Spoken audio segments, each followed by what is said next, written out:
Doctor, ಈಗ ಬೋನ್ cancer ಬಗ್ಗೆ ತುಂಬಾ ಜನಕ್ಕೆ ಗೊತ್ತಿಲ್ಲ. ಅದ್ರ ಬಗ್ಗೆ ಮಾಹಿತಿ ಕೊಡಿ. ಬೋನ್ ಕ್ಯಾನ್ಸರ್ ಅಂದರೆ ಒಂದು ದೊಡ್ಡ ತಪ್ಪಾರ್ಥ ಇದೆ. ಈ ಲ್ಯೂಕೇಮಿಯಾ ಇವೆಲ್ಲ ಇದಾವಲ್ಲ ಅವು ಬೇರೆ. ಅಂದರೆ ಅದು ಬೋನ್ ಮ್ಯಾರೋ ಟ್ಯೂಮರ್ಸ್, ಅದಕ್ಕೆ ಮೆಡಿಸಿನ್ ಇದೆ.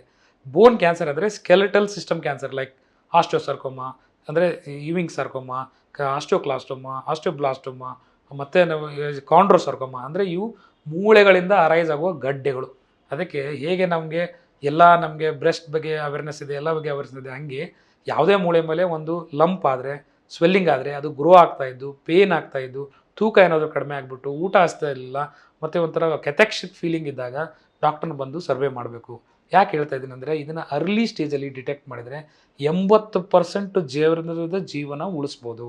ಯಾಕೆಂದರೆ ಬೋನ್ ಕ್ಯಾನ್ಸರು ಮೆಟಾಸ್ಟೇಸ್ ಅಂದರೆ ಅಲ್ಲಿಂದ ಬೇರೆ ಕಡೆ ಹಬ್ಬೋಕ್ಕಿಂತ ಮುಂಚೆ ನಾವು ಅದನ್ನು ಡಿಟೆಕ್ಟ್ ಮಾಡಿಬಿಟ್ಟು ಅದನ್ನು treatment most of the bone tumours need surgical treatment. ಅಂದರೆ 95% ಆಫ್ ದ ಬೋನ್ ಟ್ಯೂಮರ್ಸ್ಗೆ ಸರ್ಜರಿ ಮಾಡಿ ಅದನ್ನು ಮೂಳೆ ಗಡ್ಡೆನ ತೆಗೆದುಬಿಟ್ಟು ಅದಕ್ಕೆ ಏನಾದರೂ ಸ್ಟೆಬಿಲೈಸೇಷನ್ ಮಾಡ್ಬೋದು, ಅಥವಾ ಅದಕ್ಕೆ ಏನಾದರೂ ಒಂದು ಪ್ಲೇಟ್ ಹಾಕೋಬೋದು, ಅದಕ್ಕೆ ಏನಾದರೂ ಒಂದು ಪ್ರಾಸೆಸ್ ಹಾಕೋಬೋದು, ಅಥವಾ ಅದನ್ನು ಇನ್ನೊಂದು ಅಲೋ ಗ್ರಾಫ್ಟ್, ಕಾಂಪೋಸಿಟ್ ಬೋನ್ ಗ್ರಾಫ್ಟ್ ಅಂತ ಅದನ್ನು ಹಾಕ್ಬೋದು. ಇದನ್ನೆಲ್ಲ ಹಾಕಿ ಮಾಡಿದಾಗ ನಾವು ಅದನ್ನು 80-95% ಜನರ ಜೀವನ ಉಳಿಸ್ಬೋದು. So early detection is the key in bone cancer.